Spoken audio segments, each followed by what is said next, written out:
Welcome to the Creator's Adventure, where we interview creators from around the world, hearing their stories about growing a business. How do you grow your brand without relying on social media? Well, that is what we're going to talk about today. Hey everyone, I'm Brian McAnulty. I'm the founder of Heights Platform. Let's get into it.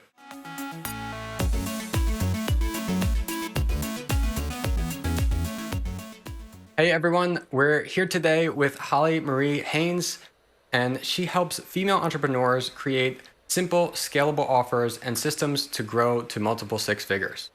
After 22 years of working for corporate Fortune 500 companies, Holly ditched the office and built a thriving full-time business in less than 2 years, together with her husband, and all of this during the pandemic and while raising twins. Holly, welcome to the show.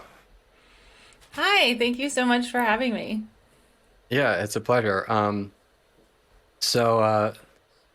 My team helps me out with a lot of the questions, and I didn't get to really hear the story of raising the twins and everything, but I can relate to that actually Yeah. because this year at least, my wife and I had our first baby.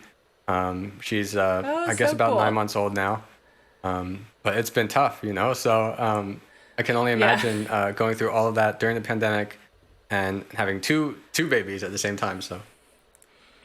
Yeah, to be fair, they're in kindergarten, but I don't know if you've ever tried to teach a toddler something on Zoom. That's kind of like what teaching kindergarten on Zoom was, and something that I definitely do not want to repeat. Yeah. Yeah, I can only imagine. All right, awesome. Well, my first question for you is what would you say is like the biggest thing that either you did or that you are doing that's helped you achieve the freedom to do what you enjoy? Yeah, I that's a great question, and I think there's a lot of things that I could share, but I think the best piece of advice that I got and then that I went ahead and implemented is act as if it has already happened. So for me personally, I really I don't want to say I didn't care what I was doing, but I really wanted a schedule that actually supported the lifestyle that we wanted as a family. And so for me, working full time and having like 17 Zoom calls a day, I had a team at work, the girls were in school, like it was a lot. And I was like, I can't go on like this for 10 years. So it's like, well, what can you do?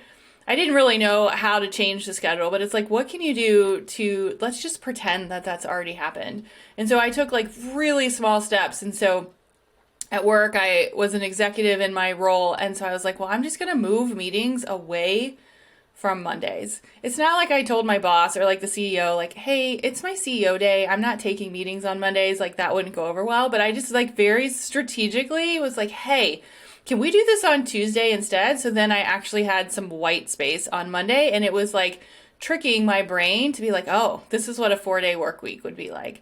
And then I started doing it like on the other end on Fridays. And I'd be like, well, what if I didn't have meetings like afternoon on Friday? So now it's like Tuesday, Wednesday, Thursday are busy, but then I've got like a reward on the other end.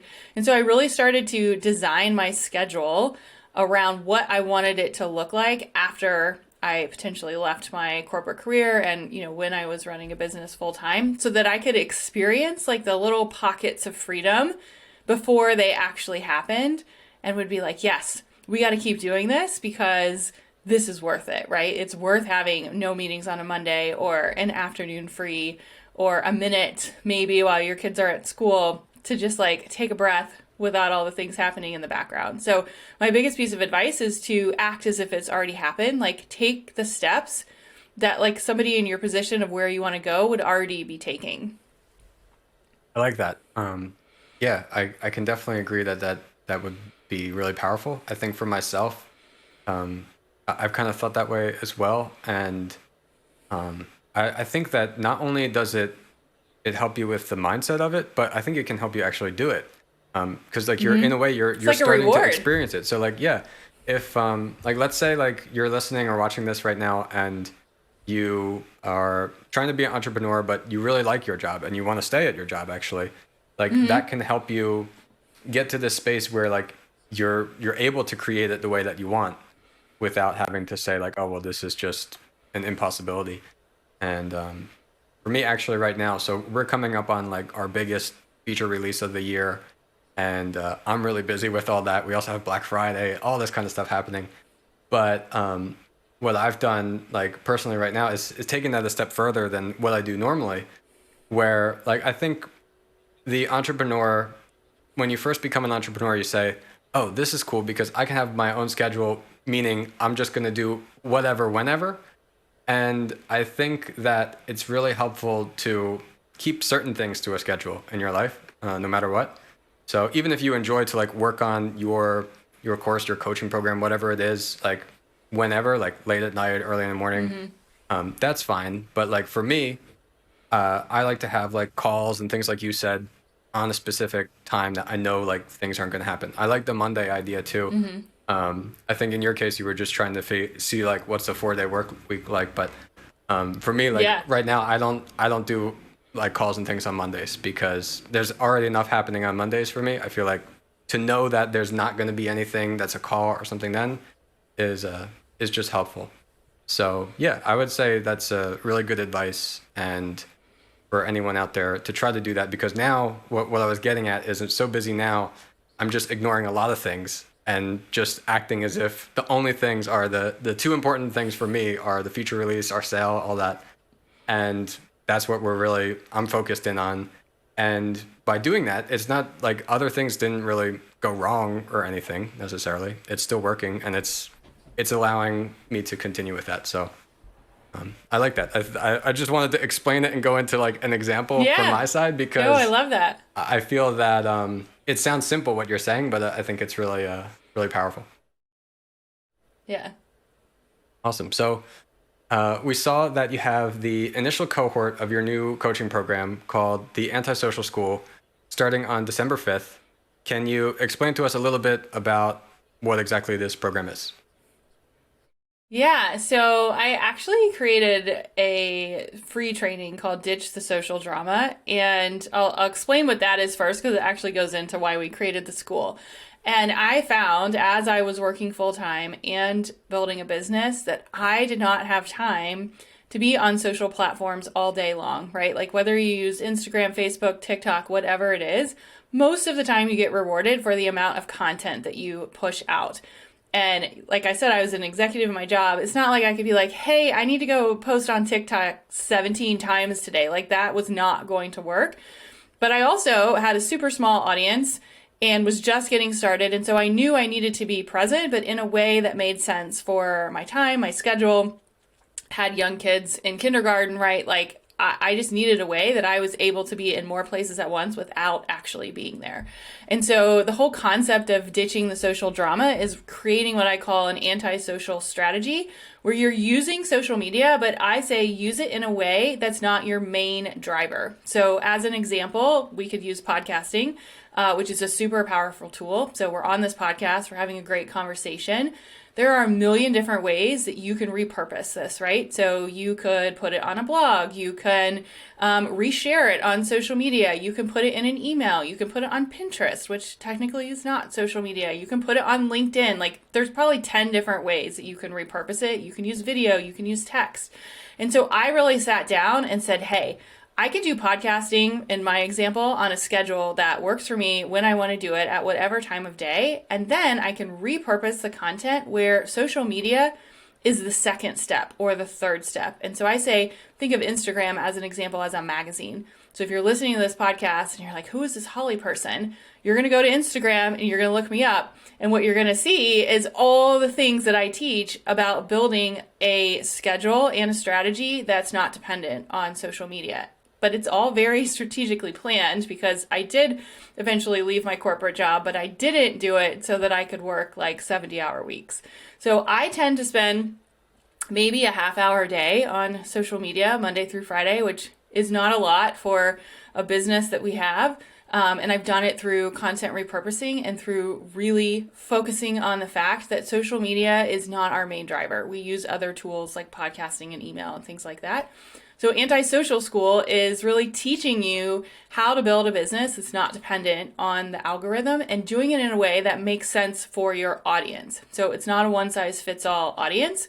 We have different case studies and things like that that we go through and really teach you where are your people hanging out, what are they doing, what content are they going to consume, and then social media is the bonus.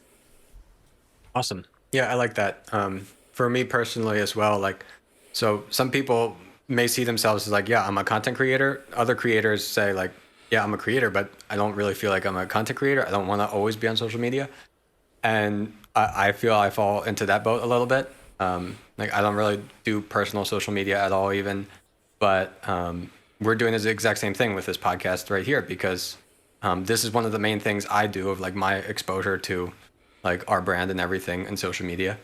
And it doesn't even feel like work to me. And I'm kind of spoiled because like my team finds the guests, books the guests, researches, does the questions. I just get to sit down and talk with cool people for an hour every day. Yeah. So it's enjoyable to do, and then I get to share that with everyone, and we're able to repurpose that into all these clips and stuff for Instagram, TikTok, all that. And yeah, it's a great example. So I'd say like figure out what you do enjoy out of the social media, or like what kind of content you can create that you do enjoy creating, and then how can you repurpose that. Yeah, I like that. Why would you say it's important for business and owners and creators to not be so dependent on social media though? Oh gosh, there's like a million statistics I could give you, but I think the first one is 22% of business owners will usually quit within the first year because of burnout. And when you think about what that means, right, it's usually because we're consuming more than we're creating. And so I always say, like, when you're consuming, you're scrolling, you're comparing, you're like, oh my gosh, that podcast is so much better. Oh my gosh, that person is so much further than I should be, or I need to make that real, or how did you do that TikTok thing, right? So you're consuming more than you're creating, which creates this anxiety, which we all know consuming too much social media just leads to like a whole nother path. But also, your business should be focused on what you like to do, who you are, how you teach. Like it should be very much yours. And so I think sometimes when we do consume too much social media, we try to be like the other person, right? And that immediately detracts from the person that you are trying to attract, because you're trying to attract people who like you, who appreciate your story, who, if you're like me, maybe have twins and worked full time and are trying to build a side hustle. Like that's who I attract, and they don't have time to be on social media all day. And so I really am on a mission truly to teach how to strategically build a business. That's my corporate background, in a way that makes sense for you and your schedule so that you don't burn out, so that the business does last longer than a year or 2 or 5 years. Like we want it to last 10 years. Like we want to create that time freedom that I talked about at the beginning, where you can work 3 days a week. And so figuring out a way to do that really comes down to where you're spending your time. And I've found that most people are spending their time scrolling or consuming more than they're creating. I will also say the other statistic that I love is the power of what I call micro influencers. So I would say while I have an okay following on social media, I would consider myself a micro influencer. And there are statistics that show that people are 2 times as more likely to purchase from a micro influencer than they are some like large, like, you know, Amazon or Kim Kardashian or whoever the person is with like millions of followers, because there's that like know, like, and trust factor that's immediately there. So we were talking like about babies and twins at the beginning. Like I would so much rather listen to advice from another mom who had twins, who is the same age as me, than somebody random that I am watching on the news. And so there's a lot of power in creating content at that like micro level, which people forget about when they start consuming more than they're creating. Yeah, I like that. That's a great way to look at it. And definitely you want to be able to set yourself up to do everything for longer than a year and keep going with this and not get burnt out, because the consistency also is what's going to help you become successful. So it's a loop that people get stuck in, of saying like, okay, I tried it for a year, but I'm burnt out and I give up, and I try something else for a year and burn out and I give up. But it's hard to make something happen because you're not doing it for long enough, and then it's getting hard. And I completely agree with that. You're really like speaking my language, I think, with that, because like in my business, like I ignore competitors. I don't spend time on social media. I'm going to create, I'm going to ignore everything else and just have to work on my vision. And I think like, I believe that's better too. Cause like what you said, like I know that I have a unique vision with everything. And if I look at what everybody else is doing, even if I'm not trying to be, there's going to be some kind of influence from that, just as you said. and people are attracted to what is like uniquely you and what you're talking about. So I really like that. I think that's great advice. Let's see. So instead of social media then, so let's say we're doing this one thing on social media. We found out how to repurpose some content. What other marketing strategies would you use to promote your business instead of that? Instead of using social media? Yeah. So we're doing the repurposing on social media. So we have some way to do that. But where else do we promote ourselves if we're not going to always be on social media? Yeah, so I think the key is that social media is used, but it's used in a way that's healthy and that is sort of like a second or third step. So the first thing that I do is I sit down and think about like what legacy content can I create? And legacy content to me is anything that is something that you own, right? So it's a podcast episode, it's a blog post, it's an email. I would typically start with some sort of blog post or podcast episode. I think they're super powerful. And if you put them on your website in the right way, they're searchable, which makes that legacy content live on for a long time. So an example that I can give is we recently had Jenna Kutcher on our podcast, which was super fun, great episode. She's a great guest.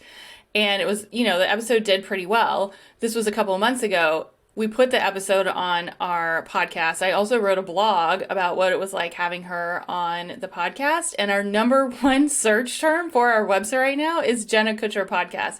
It's not the episode. It's that people are searching, and that legacy content that I created is now pulling people into our website. So you really want to think about like, where's that spot that you can create content on a consistent basis, going back to what you said, and then how can you repurpose it from there? So I always start with a podcast or a blog post.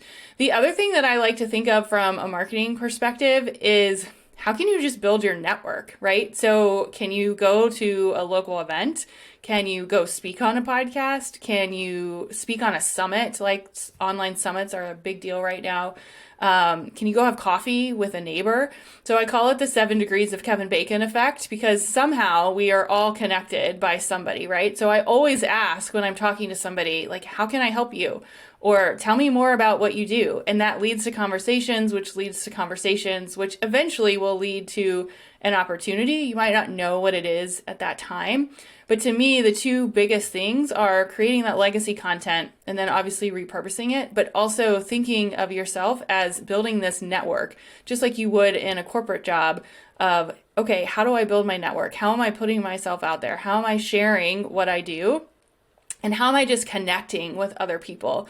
I read a quote somewhere that said your network is your net worth. So to me, it's like every single day, how are you building your network? How are you expanding who you're talking to and who knows about you and who are you learning with and collaborating with? Yeah, that's really powerful. And I think I'd encourage people to definitely think about that too, because it's not just like the word of mouth of like somebody who hears about you and talks about you, but it's also like what you're saying, like the actual like closer network of like a partner or an affiliate or someone you talk with and you work with. And that's one other person that's out there. And now they're going to say something about you too, instead of it being only you creating this content in the world. Yeah, and you can go into it too of not like, oh, I want this person to be my customer. It's like genuinely connecting with people and building relationships, because you never know like what could come out of it on the other end, both for you or for them. So that's what I like to try to do on a daily basis if I can. Awesome. So where would you say that like people should do that? Are you researching people and like emailing them? You going on LinkedIn? Where's like the primary place for your business at least? I would say at least for me, a lot of it's been through podcasting, just because I have a podcast and I like talking on podcasts. So if you don't have a podcast, it's such a powerful platform. Like you and I had a conversation before this episode. We'll probably have one afterwards. We're going to connect when the episode goes air. So just like thinking about like, what's your message and how do you want to share it? So podcasting is one way. I think after the pandemic, there's been a lot of local events, right? Like local gatherings or groups or networking. So I've actually tried to be a part of those a little bit more. I always try to go to like some sort of like coffee or connect with a friend at least once a month. I have to say I really like working from home and like not leaving the house, but try to get out of the house. And I think that's really important to find like the local community around you who maybe does what you do or is, associated to what you do, or maybe just a neighbor or a friend. Online summits have also been super powerful. Honestly, the best way to look for those is Google, which I know is not the answer everyone wants, but there's a lot of people, powerful people who are putting together summits who are looking for educators like you and I to come on and teach what we're doing. And so it's really looking for those teaching opportunities where you're sharing what you do and you're passing along knowledge. And then you're forming relationships with not only the people that put on the summit, but the attendees who are attending it. So those would be my top three. LinkedIn is always a good tool. But I would say podcasting and summits and just in person would be my best. Awesome. Yeah, I like that. So we read a little bit of something of a story about you when we were doing our research of how you had this launch and your social media account at the time like got temporarily hacked or shut down, and like Yeah. that started to like make you rethink all this. Can you tell us a little bit more of like that story and what exactly happened? Yeah, it was actually this summer. So I have a mastermind program, which is like our high ticket. We launch it twice a year. It's a big deal. We were hosting a in-person retreat for the first time in a while. So it's a big weekend. We had all this content planned, and I was like getting ready for my guests to come into town, and I'm checking my account like we do, right? Like we all scroll, even though you're not supposed to. And I'm looking at it and I was like, wait, it's gone. Like it was completely like gone. Instagram, I had like 12,000 followers or whatever, like gone. And I was like, oh, okay. And I won't lie that I didn't panic for a minute, but we did have systems in place where we were sending emails and had, like LinkedIn and a couple of other like in-person retreats planned that we really leaned on those, and it worked. Like we ended up selling out our mastermind. We had like a 10K weekend, and I couldn't even get on social media. Like it wasn't even an option. I couldn't even use my magazine approach. And I think it just reminded me, one, it ended up being a super enjoyable weekend because I wasn't on my phone like at all. Like it really couldn't be. Two, I really learned to sort of document things offline, which is like a whole nother marketing strategy. But we were doing like videos and like fun pictures, and it wasn't with like the lens of Instagram or whatever platform you use. It was just for fun. And three, we really leaned into our email list, which was a good reminder, I think, for everyone to have one.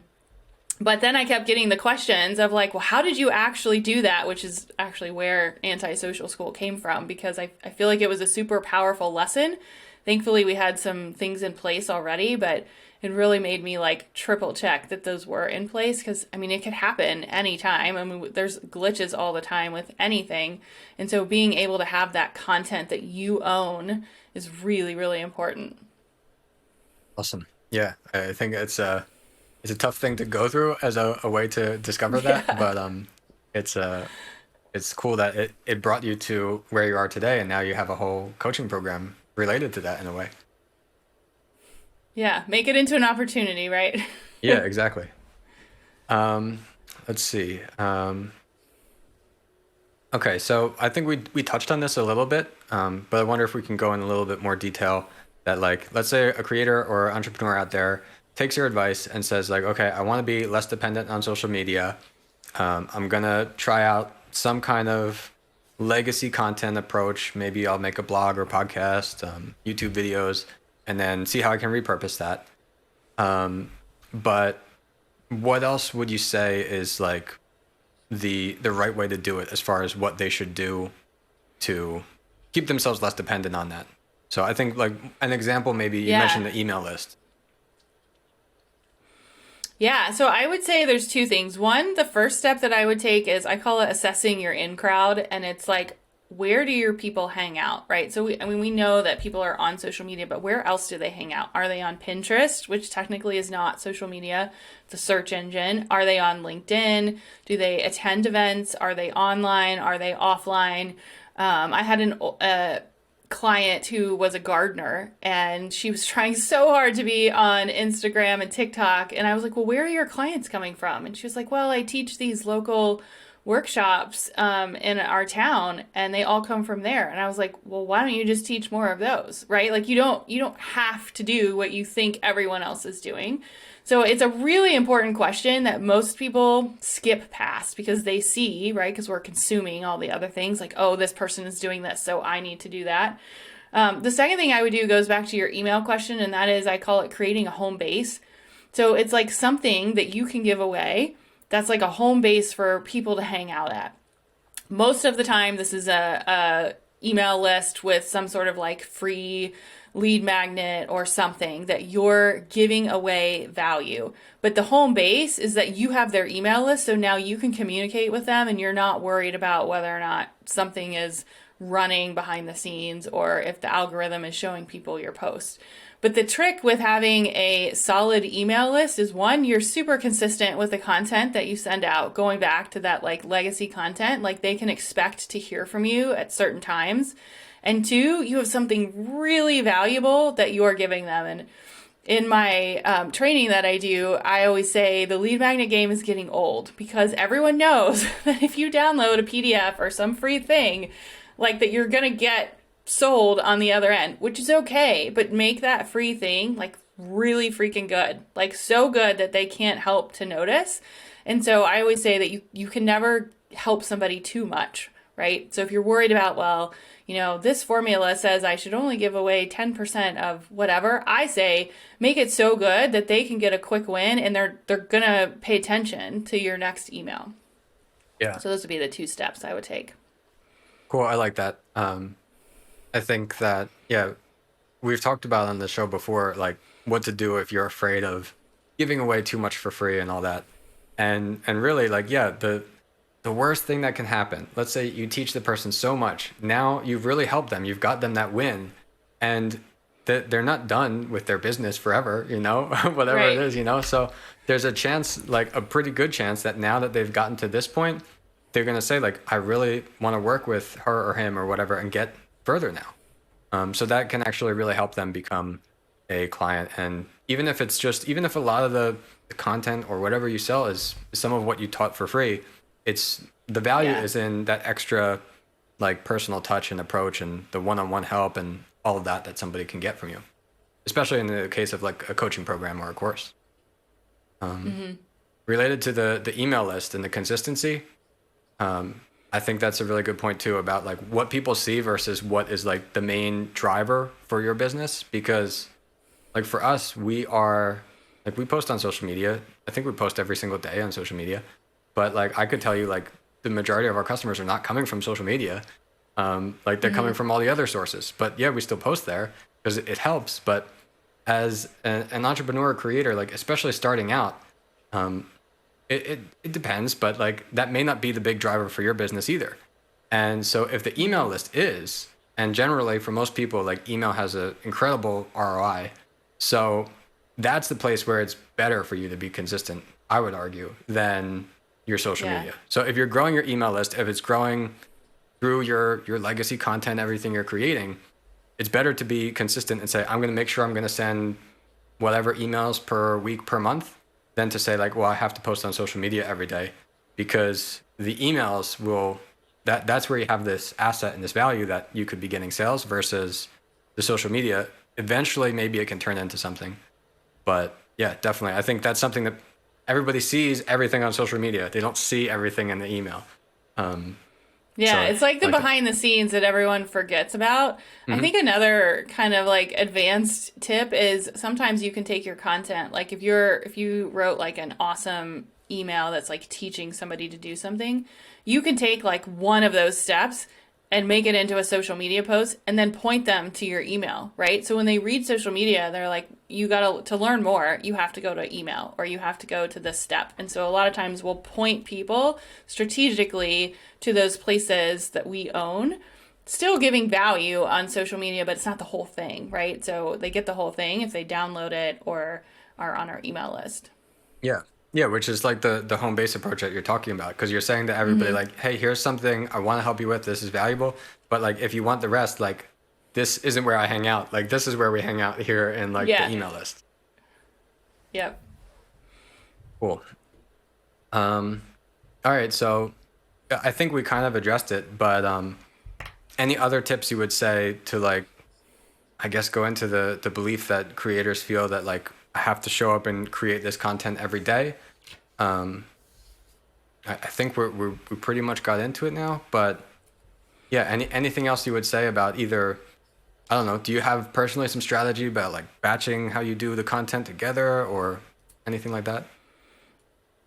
Yeah, I mean, I would say my biggest tip is, and I usually will say this about everything, is a quote that says consistency trumps talent. You have to be the most consistent to stay in the game because most people will not send an email once a month. Most people will not repurpose their content. Most people will not pitch themselves to be on 5 podcasts a month. And so, how I grew so fast with a super part time schedule was doing just that, right? So we have a content repurposing strategy. I put 2 podcasts out every week. I have for almost 3 years. That's a lot of content. We then Yeah. have, ways that we repurpose it 10 different ways. It's happened every single week. And so I think it's really thinking about like, what is that thing that you can do where you can be consistent with? Because you have to figure out the consistency in order to grow.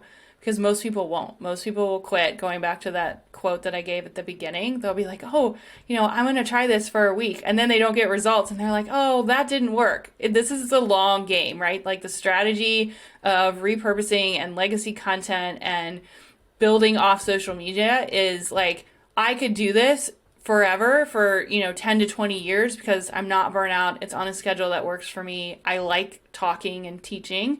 And so I'm going to be super consistent. And so I think it's really figuring out what's that consistency look like for you and how do you make that work? Yeah, definitely. Yeah, I would say to everybody, even as an example, like for our business, a Heights platform, like we're a larger company. We're not just like an individual entrepreneur, but still, like that doesn't mean like for us, like, oh, well, we launched a podcast.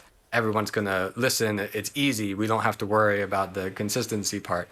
Um, I would say that that's not the case at all. Like when we first launched this show, it's not like it was a huge thing. It took up until about this point that we're like almost a year into it that now it's really getting traction. And so yeah, it takes consistent effort, like not only for the solo entrepreneur, but even for an established business. Awesome. Well, I've got one more question for you. So Yeah. if you could ask our audience anything, we like to have each of our guests ask the audience a question. So if you had either something you're curious about, something you want our audience to think about, could be related to what we've just talked about here, what would you ask them? Yeah, so I think like wrapping up everything we talked about, everything from sort of how I got started to how this anti-social school theme came about, it really comes down to what do you love to do every single day? Like what inspires you to like get up out of bed and do that every single day? Because I feel like when you figure that out, then it's super clear the path that you want to take. So I would ask, what inspires you on a daily basis, and are you doing it? Awesome. Yeah, that's a great question. Definitely agree with that. All right, awesome. Well, thanks so much, Holly. Before we get going, where else Yeah. can people find you online? Yeah, so this is a hot topic. So I actually did a private podcast because I do love podcasting. That wasn't a lie. All about how to ditch the social drama, where I get into a lot more details about how to put together your own framework. And it's just hollymariehaynes.com/social. And you don't have to be on social media to listen to it. And you can listen to it on your way to work, whatever you're doing. And you can actually create your own anti-social strategy. Awesome. Thanks so much, Holly. Yeah, thank you so much.